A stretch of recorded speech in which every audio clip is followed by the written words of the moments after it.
আজ তোমাদের সঙ্গে একটা রেসিপি শেয়ার করব বন্ধুরা। শুক্তো আর হচ্ছে ধোকার ডালনা আমার মতো করে করলে আশা করি তোমাদের রেসিপিটাও খুব ভালো হবে। আমি তো এইভাবেই করি হামেশা, আর সত্যিই ভীষণ ভালো লাগে গরম ভাতের সঙ্গে খেতে। তোমরা এবার ট্রাই করো। তো শুক্তোর জন্য আমি একটা স্পেশাল মশলা তৈরি করে নেবো। তার জন্য 5 ফোড়ন, মৌরি আর রাঁধুনি 1 চামচ করে দিয়ে দেবো। দিয়ে সেটাকে হালকা কড়াতে নেড়ে নেবো। নেড়ে এবার ওটা মিক্সিতে পেস্ট করার জন্য রেখে দেবো। এটা শুক্তোর ভাজা মশলা হলো। এবার শুক্তোর সমস্ত আনাজ আমি কেটে রেখেছি, তোমরা দেখতেই পাচ্ছ। সেই শুক্তোর আনাজগুলো এক একে ভেজে নেবো। তার আগে আমি বড়িটা ভেজে নিলাম কড়াতে, একটু লাল লাল করে ভাজা করে নেবো, যাতে ঝোল লাস্টে দেবো। ঝোলে দেওয়ার সময় শুক্তোটা নামানোর সময় খানিকক্ষণ আগে দেবো। এবার আমি কড়াতে তেল গরম করে নিয়েছি। এবার তেলের মধ্যে দিয়ে দেবো আমি শুকনো লঙ্কা, তেজপাতা, 5 ফোড়ন আর রাঁধুনি দিয়ে দেবো। তোমরা আমার মতো রেসিপিটা করো, দেখবে খুব সুন্দর খেতে লাগবে। আর এইদিকে আমি কড়াতে দিয়ে দেবো, তেল আমার গরম হয়ে এসছে, করলাগুলো দিয়ে দিলাম। করলাগুলো আমি ভালো করে ভেজে নেবো, কারণ এটাও আমি শেষেতেই দেবো, শুক্তোটা নামানোর আগেতেই দেবো। ভালো করে ওই জন্য আমি ভেজে নেবো। আমি তেলতে কড়ার মধ্যে শুক্তোর মধ্যে দিয়ে আর কি ফোটাই না, ফোটালে শুক্তোটা বড্ড তেতো লাগে, ওই জন্য আমি ফোটাই না ওটা। তো আজকের রেসিপিটা তোমাদের দেখে কেমন লাগলো সেটা আমাকে অবশ্যই জানিও। এবার আমি দিয়ে দিলাম কড়ার মধ্যে আদা। তেলের মধ্যে আদা দিয়ে দিলে কী হয়, আদার স্মেলটা থাকে না। আগের দিনকে তোমাদের ভোলা মাছের রেসিপি যখন শেয়ার করেছিলাম ঠিক একইভাবে বলেছিলাম, তোমরা একটু ট্রাই করে দেখো যে তেলের মধ্যে যদি তোমার কোনো মশলা দেওয়ার আগে একটু আদাকে কষিয়ে নাও, খুব ভালোভাবে খুব তাড়াতাড়ি ওটা মেল্ট হয়ে যায় আর কোনো স্মেলও আসে না। এরপর আমি দিয়ে দিলাম কাঁচকলা, তারপরে একে সমস্ত সবজিগুলোকে দিয়ে দেবো। রাঙা আলু দিলাম, বাকি যা সবজি আছে বেগুন ছাড়া সমস্ত কিছু দিয়ে দেবো। বেগুনটাকে আমি পরে আবার হালকা একটুখানি তেলে নেড়ে নেবো খালি, কারণ বেগুনটা না হলে এখন থাকতে দিয়ে দিলে পুরো ঘেটে যাবে। তো তোমরাও তোমাদের রেসিপি আমার সঙ্গে শেয়ার করো। আমার রেসিপিটা তোমাদের আজকে কেমন লাগলো সেটা অবশ্যই জানিও।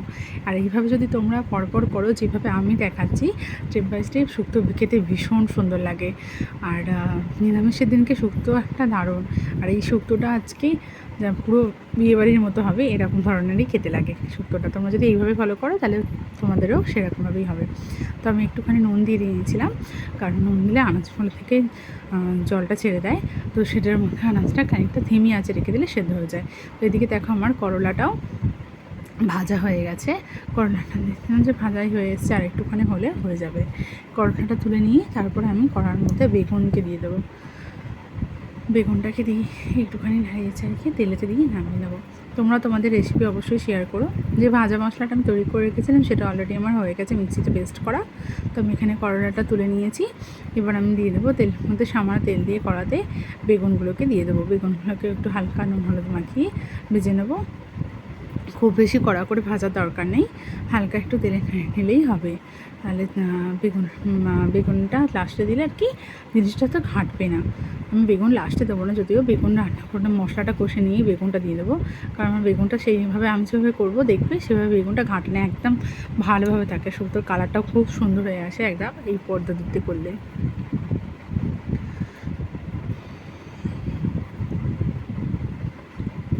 তোমরা তোমাদেরটা অবশ্যই শেয়ার করো বন্ধুরা, এবং সবাই কমেন্ট করো যে তোমাদের রেসিপিটা কেমন লাগলো। দেখো আমার আনাজটা প্রায় সেদ্ধ হয়েই এসছে। তো আজকে শুক্তোর সঙ্গে আর ধোকার ডালনা, তার সঙ্গে আমি একটু মুগের ডাল করেছি, কিন্তু মুগের ডালটা আমি দেখাইনি। মুগের ডালটা এমনি নর্মালি তেলেতে ফোড়ন দিয়ে, জিরে ফোড়ন দিয়ে করেছিলাম মুগের ডালটা গরম ভাতের সঙ্গে। কারণ আমার পুচকে ছেলে সেখানে মুগের শুক্তো আর ধোকার ডাল এগুলো তো খেতে পারে না। তো ধোকার ডালনা ছোটো ছোটো করে বল করেছিলাম আমি, তোমরা দেখবে সেটাও আমি করে রেখেছি। ওর জন্য ছোটো ছোটো করে বল করে রেখেছিলাম ধোকাটা যখন তৈরি করি। এবার শুক্তোটাকে নেড়ে চেড়ে নিয়ে এবার মশলাটা দিয়ে দেবো, আর সামান্য একটু নুন দিয়ে দিলাম, পরিমাণ মতো নুন দেবে। পাটটা ধুয়ে জলটা দিয়ে দেবো। এবার ভালো করে তোমরা কষিয়ে নেবে মশলাটা। যেহেতু এটা ভাজা মশলা, খুব বেশিক্ষণ কষতে লাগে না, তাহলে একটু কষিয়ে নিলে মশলাটা পুরো সবজির সঙ্গে মিশে যাবে। তোমরা বাড়িতে অবশ্যই একবার এইভাবে ট্রাই করে দেখো, এবং আমাকে অবশ্যই তোমরা কমেন্টে জানিও যে তোমাদের বাড়িতেও যে তোমরা যদি এইভাবে করে থাকো তাহলে কেমন লাগে খেতে। আর একবার আমি যেভাবে দেখাচ্ছি সেইভাবে প্লিজ ট্রাই করো, এটা আমার রিকোয়েস্ট রইলো। এবং অবশ্যই কমেন্ট করে জানিও, তোমরা যবেই করো কমেন্ট করে অন্তত জানিও। শুক্তোর মেন একটা ইনগ্রিডিয়েন্ট হচ্ছে, অনেকে দেয় কিনা জানি না, তবে আমি শুক্তোতে এটা দিই। তো আমার আনাজ পরিমাণ অনুযায়ী 1 কাপ দুধ আমি শুক্তোর মধ্যে দেবো। তো সেই জন্য আমি দুধটা জাল দিয়ে নিচ্ছি। আর এদিকে আমি ছোলার ডাল 1 কাপ আর 2 কাপ মটর ডাল আমি ভিজিয়ে রেখেছি। 2 ঘন্টা হয়ে গেছে প্রায়, অনেকটাই ডালটা ফুলে গেছে, একদম দেখো ঝরঝরের মতো হয়ে গেছে। আর এবার এই মিক্সিতে আমার যেহেতু ছোটো জার মিক্সি, আমি সেহেতু এটাকে 3 বারে পেস্ট করে নেব। তো তার মধ্যে তোমাকে এদিকে দেখো, তার মধ্যে আমার শুকনোটা প্রায় হয়েই এসছে, বা দুধটা দিয়ে দিলাম আমি শুক্তোর মধ্যেই। আঁচগুলো প্রায় অনেকটাই সেদ্ধ হয়ে এসছে। ভালো করে দুধটা দিয়ে এবার একটুখানি নেড়ে চেড়ে নেবো। পরিমাণ মতো নুন আর চিনি অ্যাড করবো এরপরে। তোমাদের রেসিপিগুলো ভালো লাগলে অবশ্যই কমেন্ট করো। আনাজগুলো আরও একটুখানি সেদ্ধ হতে বাকি আছে। আমি একটু ঢাকা দিয়ে রেখে দিলাম, গ্যাসটা একটু আঁচ কমিয়ে। এবার আমি ছোলার ডালের সঙ্গে পেস্ট করে নেবো এতটুকু আদা আর 5-6টা কাঁচা লঙ্কা। তো আমি এটা বারিক বারিক পেস্ট করবো, তোমাদের পেস্ট করে দেখাবো এটা বারিক বারিকই। আর আমার একটা ছোটো মিক্সির জার, একেবারে বড়োটা নেই, তো আমি অল্প অল্প করে পেস্ট করে দেখাবো তোমাদেরকে কেমনটা হলো, রেডিটা কেমন হলো। দেখো আমার এদিকে শুক্তো থেকে অয়েল ছাড়ছে। এরপরে আমি এখানে দেবো একটু নুন আর একটু চিনি আর একটুখানি পরিমাণ মতো টেস্ট অনুযায়ী দেবো, যেটাতে তোমার বেশি কম না কিছু হয়, অথচ ব্যালেন্স করে যায়। আর করলাগুলো দিয়ে দিলাম, তারপর বড়িগুলোকেও দিয়ে দেবো। একটু নেড়েচেড়ে নিয়ে বড়িগুলোকে দিয়ে দেবো। শুক্তোর আর একটা প্রধান উপকরণ হচ্ছে ভাজা সর্ষে। সর্ষেকে ভেজে দিলে সেটা কোনো দিনও মানে গ্যাস হয় না। আর আমি সর্ষেকে বেটে দিই না, ওই জন্য শুক্তোতে যখনই সর্ষে দিই আমি একটু ভেজে নিয়ে দিই। আমার ভাজা সর্ষে রাখা থাকে শুক্তোতে দেওয়ার জন্য। তো এই কড়াতে নেড়েছে যখন শুক্তোটা আমি নামাবো, সেই সময়তে আমি একটু ভাজা সর্ষে দিয়ে দেবো। আমি এবার পরিষ্কার গরম মশলা দিলাম, আর এবার ঘি দিয়ে দেবো। শুকনো প্রায় আমার হয়েই এসছে। দেখো আমি ভাজা সরষে ছড়িয়ে দিলাম। এবার এটা আমি ঢেকে দেবো একটুখানি, আর কিছুক্ষণের মধ্যেই আমার সমস্ত সবজি সেদ্ধ হয়ে যাবে। এদিকে ছোলা ডালটা আমার পেস্টটা রেডি হয়ে গেছে। এখানে আমি দিয়েছি জিরে, হিং আর একটা ভাজা মশলা আমি তৈরি করে রেখেছি, নুন, চিনি, কাশ্মীরি লঙ্কার গুঁড়ো, ধনে গুঁড়ো, জিরে গুঁড়ো আর মৌরি দিয়েছি। এটা জিরে নয়, সরি, এটা মৌরি দিয়েছিলাম। আর এখান থেকে যে ভাজা মশলাটা আমি তৈরি করে রেখেছি, সেই ভাজা মশলার লিঙ্কটা আমি পরে তোমাদের সঙ্গে শেয়ার করব। তো এই ভাজা মশলার টেস্টটা এত সুন্দর, যে কোনো নিরামিষ রান্নাতে যদি তোমরা একটু ভাজা মশলা দাও অপূর্ব খেতে লাগে। তো এই পেস্টটা আমি এবার ভালো করে ফেটিয়ে নেবো। তার মধ্যে আমি 2 চামচ অয়েলও মিশিয়েছি ওর মধ্যে।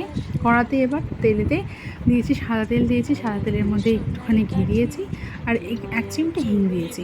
এবার আমি তেলের মধ্যে এটা নেড়ে নেবো। যেহেতু এক হাতে আমি ভিডিওটা করছি, সেহেতু কড়াটা একটু নড়ে গেছে, তো তোমাদেরকে আমি খানিকক্ষণ এটা করে রেখে দেখাচ্ছি যে এটা তেল ছেড়ে দেবে পরে। খানিকক্ষণ পরে ফিরে এলাম আবার 10 মিনিট, 5 থেকে 7 মিনিট পরে। তো আমার প্রায় এই পুরটাও রেডি হয়ে গেছে, ধোকার পুরটাও রেডি হয়ে গেছে। দেখো একটা মাটো করে আছে, দেখছো ধোকার পুরটাও রেডি হয়ে গেছে।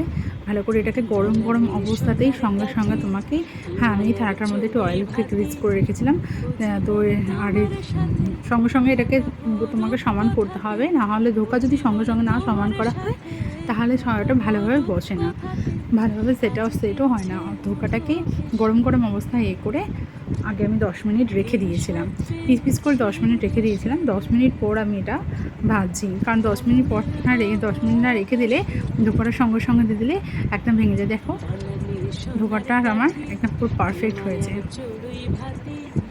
আমার ধোকাগুলো একটু ছোটো ছোটো সাইজের হয়েছে, আর ছোটো বড়ো একটু মিশিয়ে হয়েছে। ধোকার সাইজটা চোখ করে পুরো প্রপারলি হয়নি এত ডিশটার জন্য, কারণ একদম কোল্ড ডিশ একটু বড়ো ডিশ হলে হয়তো ভালো হতো।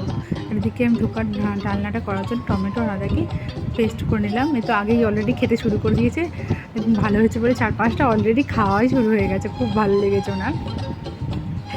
এর মধ্যে এবার আমরা জিরে ফোড়ন দিয়ে দিয়েছি, জিরে ফোড়ন, শুকনো লঙ্কা, তেজপাতা ফোড়ন দিয়ে দিয়েছি। দিয়ে আমি টমেটো আর আদার পেস্টটাকে দিয়ে দিলাম। ভালো করে টমেটোটাকে এখানে কষিয়ে নিতে হবে, কারণ নাহলে টমেটোর যে একটা কাঁচা গন্ধ সেটা থেকে যাবে। যখন দেখবে টমেটো থেকে অয়েলটা করছে, অয়েল ছাড়ছে, তখন এখানে মশলা অ্যাড করবে, আর আদার স্মেলটাও তখন থাকবে না। এখানে মশলার মধ্যে আমি হলুদ, লঙ্কা গুঁড়ো, ধনে গুঁড়ো, জিরে গুঁড়ো অ্যাড করেছি, আর সামান্য গরম মশলা দিয়েছি। নুন চিনি মতো দিয়ে আমি এটা একটুখানি ধিমিয়ে আছেই রাখবো, যাতে ভালো করে মানে ফুটতে থাকে, ফুটে একটুখানি তোমার তেলটা ছাড়তে থাকে আর মশলার গন্ধটাও চলে যায়। তো এরপরে খানিকক্ষণ পরে আমি দেখো মশলার গন্ধ চলে যাওয়ার পরে আমি ধোকাগুলো দিয়ে দিয়েছি। ধোকা খুব তাড়াতাড়ি এটা রান্না হয়ে যায় রেসিপিটা। তোমরা এইভাবেই ট্রাই করো প্লিজ, ধোকাটা হেভি টেস্ট হয় খেতে। আর দিয়ে আমি এবার গরম মশলা দিয়ে নামিয়ে নিয়েছি। দেখো তোমরা খেতে কেমন, দেখতে কেমন হয়েছে।